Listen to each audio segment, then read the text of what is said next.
부탁드리겠습니다.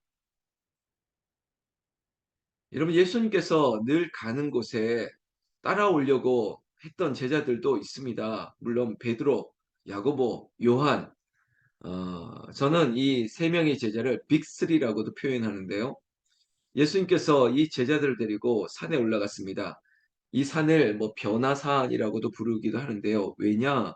예수님께서 그 산에서 어, 얼굴이 해같이 빛나며 옷이 빛과 같이 휘어졌더라. 막 이런 광경을 베드로와 그리고 야고보와 요한이 목격한 것입니다. 예수님의 새로운 모습.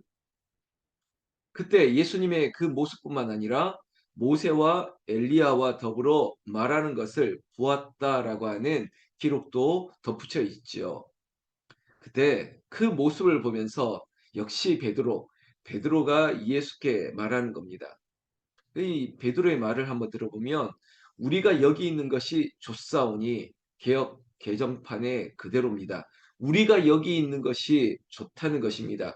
주님께서 원하신다면 지금 주님이 말씀을 나눴던 그래 모세, 엘리야 그리고 주님을 위하여 천막을 초막까지도 세 개 지어놓고 제가 여기서 함께 머물겠습니다. 이런 취지로 말씀드린 거죠. 그러니까 베드로는 굉장히 추진력도 좋고 그때그때 아주 즉흥적이고 순수합니다. 의도가 분명합니다. 그냥 보여지는 그대로 고백하는 저는 굉장히 긍정적으로 보고 있습니다. 왜냐? 그게 뭐 인간의 한계이니까요. 순수한 거니까요. 막 돌려 말하지 않고 감동되어진 대로 그러니까 A 플러스 맞을 때도 있고 F점 맞을 때도 있는 겁니다. 주는 그리스도시요 살아계신 하나님의 아들이다라고 고백할 때도 있고 주님 나도 이 바다 위를 걷기를 원합니다 하고 걸어가다가도 또 저쪽에 있는 다른 거 보니까 쑥 빠지기도 하고 앞으로 나타나겠지만 뜨겁다가도 또 훅 식어지기도 하고 그게 그 베드로가 나와 같으니까 정이 가는 거죠. 베드로가 이런 말을 하니까 예수님께서 뭐라고 얘기하고 있습니까? 예수님이 말하기 전에 하늘에서 소리가 들렸습니다. 구름이 가득한 가운데 이는 내 사랑하는 아들이요 내 기뻐하는 자니 너희는 그의 말을 들으라 하시는지라. 여러분 하늘에서 소리가 들렸습니다. 그 하늘의 소리의 큰 맥락은 예수님의 말을 들으라라는 것입니다. 그래, 네 생각도 있고 네 말도 좋은데 지금은 예수의 말을 들으라라는 것입니다. 여러분 앞으로 예수의 말을 들어야 될 게 많습니다. 좀 전에 앞서에서 예수님께서 십자가 순환을 예고했을 때 베드로가 제가 F점 맞았다는 이유가 이런 겁니다. 예수님 그러하면 안 됩니다라고 만류했던 베드로 주는 그리스도시요 살아계신 하나님의 아들이라고 말할 때는 언제였습니까? 그런데 예수님이 십자가에 죽겠다라고 하는 첫 번째 십자가의 순환을 예고했을 때 안 된다고 그리하지 말라고 했던 베드로 사람의 생각이 아닙니다. 사람의 뜻이 아닙니다. 하나님의 뜻대로 주님이 행하시는 모든 일에 베드로가 방해하고 있다는 거죠. 그때 예수님께서 아주 싸늘한 말을 했지 않습니까? 사단아, 물러가라고. 지금도 어쩌면 같은 결입니다. 예수님은 여기 머물려고 하는 것이 아닙니다. 늘 그가 힘들 때, 여러분 예수님도 인자신데요. 그가 외로울 때, 어려울 때마다 그가 산에 올라가 기도하고 그 기도 가운데 어쩌면 제자들이 본 모습처럼 모세와 엘리야와 그렇게 성령과 교통하듯이 기도하고 힘을 얻는 그런 일들 가운데 궁극적인 뭔가 뭘까요? 힘을 얻어서 다시 산에서 내려가려고 하는 겁니다. 마을로 내려간다는 것은 많은 무리들을 만나고 그들에게 복음을 전하고 마지막에는 십자가를 지기까지 내려가려고 하는 것이지 편안하게 여기서 머물고 있으려고 하는 게 아니라는 것입니다. 결국은 예수님의 뜻을 모르는 거죠. 그러니 하늘에서 소리가 들려서 베드로에게 친히 들려주는 겁니다. 예수님 말을 들으라고. 예수님 말을 들으라고. 네 생각보다 예수님을 말을 듣고 순종하라는 겁니다. 결국은 그들이 산에서 내려왔습니다. 9절 말씀 보면 한 줄로 말씀하고 있죠. 그들이 산에서 내려왔다는 겁니다. 그리고 나서 예수께서 명하여 이르시되 인자가 죽은 자 가운데서 살아나기 전에는 본 것을 아무에게도 이르지 말라.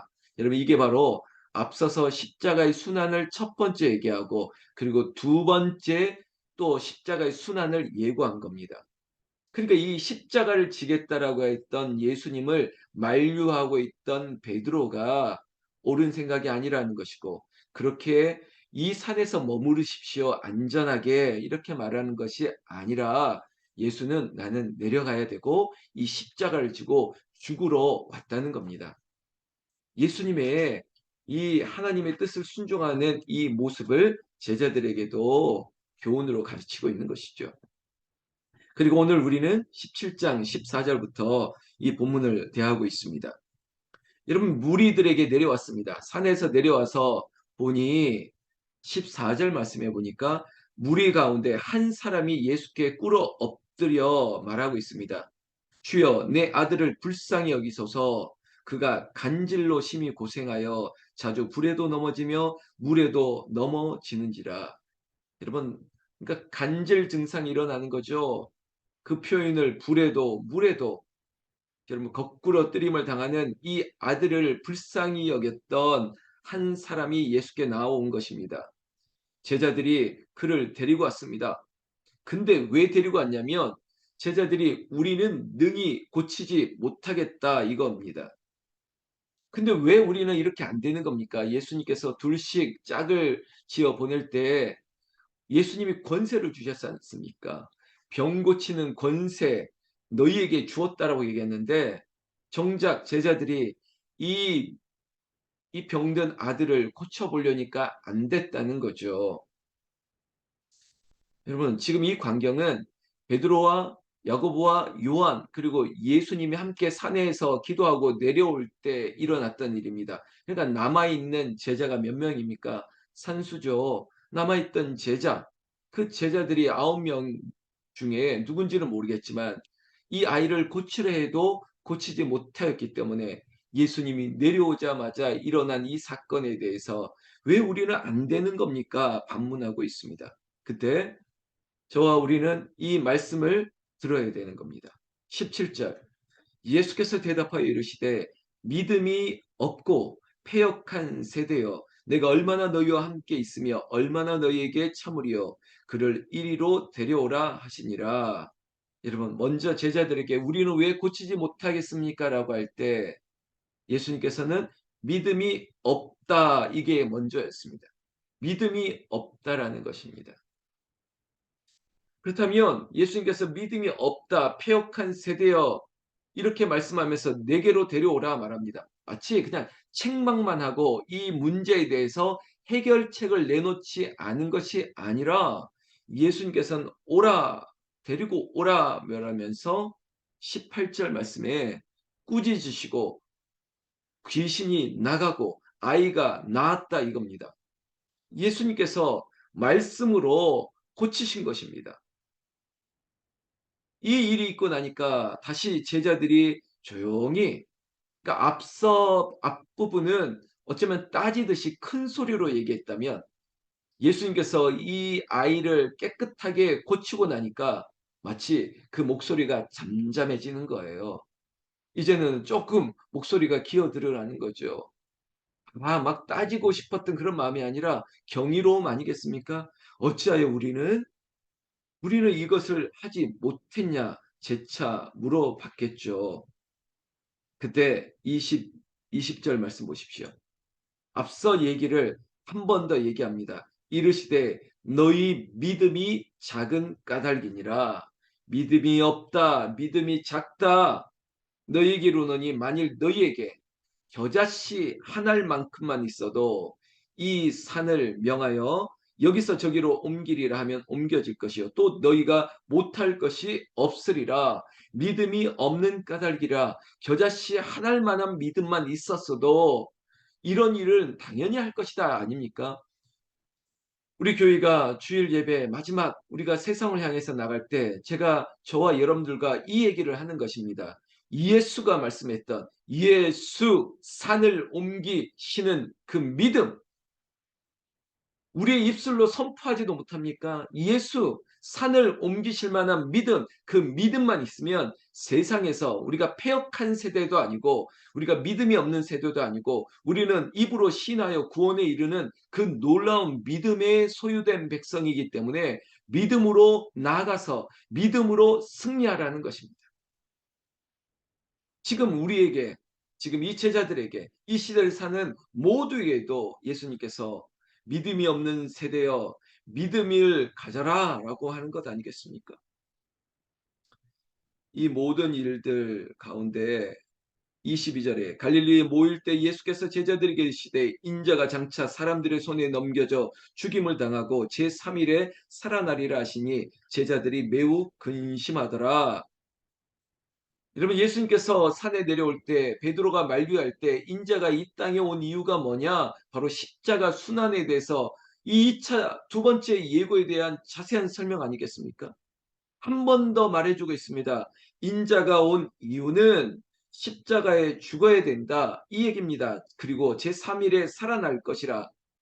여러분, 죽음이 먼저고 그 다음에 부활이 먼저입니다. 이 과정이 꼭 필요해요. 죽어야 산다니까요. 십자가 없는 면류관은 없습니다.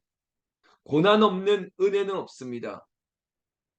고난을 뛰어넘는 은혜를 하나님께서 우리에게 주실 것을 믿는 것, 이게 우리에게 저자씨만한 하늘 같은 믿음이라도 있어야 되는 겁니다. 여러분, 아픈 거 왜 모릅니까? 그러나 아픔을 이겨내는 믿음, 정말 하나님께서 우리에게 말씀했던 많은 이야기 가운데 결국은 인자 대신 예수님의 말을 믿어라, 순종하라 이거 아닙니까? 베드로의 합당한 이야기, 그리고 제자들도 왜 안 됩니까? 라고 하는 이런 질문에 예수님께서는 여차가 아니라 한 줄입니다. 믿음이다. 믿음. 믿음만 있으면 된다 이거 아닙니까? 그리고 나는 믿음으로 십자가를 지고 죽겠노라. 그러나 여러분, 근심할 이유가 없는데 왜 죽어도 제3일에 살아나리라. 이게 22절의 말씀 아닙니까? 그런데 제자들이 매우 근심하더라. 여러분, 여기 이 부분 분명히 있죠. 그러니까 여러분, 되게 우리가 어떤 이야기를 들을 때 사람들이 이거 좀 잘못된 습관일 수도 있고 이게 이제 우리의 인간의 한계일 수도 있는데 똑같은 얘기를 원하는 부분만 취사 선택해서 들을 때가 있어요. 그러니까 내가 원하는 것만 들리고 원치 않는 것은 듣지 않으려고 할 때도 있어요. 때로는 어제 담임 목사가 이런 설교했지 않습니까? 누구의 말을 들어야 될 것인가? 제가 좀 자세한 설명하면서 선장과 선주의 말에 그 숨은 의도가 무엇일까? 그걸 간파하기 참 어렵긴 하죠. 그런데 이 대목도 예수님이 하신 말씀 아닙니까? 죽어야 하리라. 거기서 끝난 게 아니지 않습니까? 죽임을 당하고 그 다음에 뭡니까? 제3일에 살아나리라 이렇게 얘기했지 않습니까? 만약에 내 귀가 살아나리라 제3일에 이건 요나의 표적을 뛰어넘는 이거는 기적과 같은 일, 이거는 사람이 할 수 없는 일이지 않습니까? 바로 인자가 바로 하나님의 아들 메시아인 것을 확실하게 알 수 있는 그런 음성 말이었습니다. 그런데 제자들이 왜 근심하죠? 죽음에 방점을 두고 있다는 겁니다. 죽임을 당한다는 말이 너무나도 크다 보니까 그 다음 말 제3일에 살아나리라 했는데 근심할 게 뭐가 있겠습니까? 근데 제자들은 매우 근심하더라 라고 얘기하고 있습니다. 사랑하는 성도 여러분, 여기까지만 봅시다. 그 아래는 그저 의무에 대한 얘기니까 우리는 하나님의 법을 따르겠다. 그리고 그 책임을 지겠다. 이런 얘기입니다. 오늘 우리에게 주신 은혜는 그 위에서부터 좀 찾고 적용하고 교훈했으면 좋겠습니다. 다시 17장 변화산에서 예수님의 그 모습과 그리고 예수님을 향해서 하늘에서 들리는 소리는 딱 하나였습니다. 인자가 온 것은 십자가의 죽임을 당하러 온 것이 분명한 것입니다. 그런데 예수님이 왜 그것을 모르시겠습니까? 예수님도 하나님의 아들이시지만 그가 육신의 몸을 입고 오셨기 때문에 저도 제가 공감하는 건 그거예요. 제 수준에서. 너무나도 이 길이 힘든 길이에요. 너무나도 아픈 거예요. 저기 내려가면 십자가를 지어야 되는 것뿐만 아니라 늘 아픈 사람, 늘 귀신 들린 사람, 그리고 저쪽에는 자기를 의심하고 공격하는 사람, 그게 가득한 곳이에요. 근데 그곳을 또 내려가야 된다고 할 때 얼마나 마음이 불편하겠습니까? 힘들겠습니까? 어쩌면은 내적 갈등이 있을 수 있는데 거기에다 기름을 붓는 것처럼 예수님 내려가지 말자고 그냥 여기서 머물자고라고 했던 그 베드로의 말이 좋은 얘기가 아니죠. 물론 인간적으로 좋은 얘기지만 내가 온 것은 죽임을 당하러 가야 되는데 그리고 저 무리들을 고치러 그리고 가르치고 전하러 왔는데 가야죠. 오죽했으면 하나님께서 그 만류하는 베드로에게 어쩌면 많은 사람들의 생각도 동일하게 설명해 주듯이 예수의 말을 들으라. 예수의 말을 들으라. 하나님의 일을 생각하고 도리어 사람의 일을 생각하는도다 라고 했던 베드로에게 했던 예수님의 책망을 다시 한번 일깨우듯이 너희는 내 기뻐하고 내 사랑하는 아들의 말을 들으라 라고 할 정도로 여러분 이렇게 하지 않았으면 제자들은 베드로처럼 안 됩니다. 죽임을 당하는 것 안 됩니다. 뭐 계속적으로 만류했을 것입니다. 이런 사건을 뒤로하고 예수님은 그래도 순종함으로 마을로 내려가고 이 병든 사람들 곁으로 이 간질병 들렸던 아들의 병을 위하여 찾아왔던 그 한 사람의 문제를 해결해 주시면서 끝끝내 다시 한번 나는 죽어야 된다. 그러나 제3일에 살아날 것이다.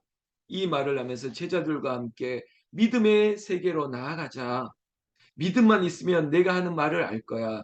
믿음이 없으니까 이 십자가의 순환을 이해하지 못하는 거야.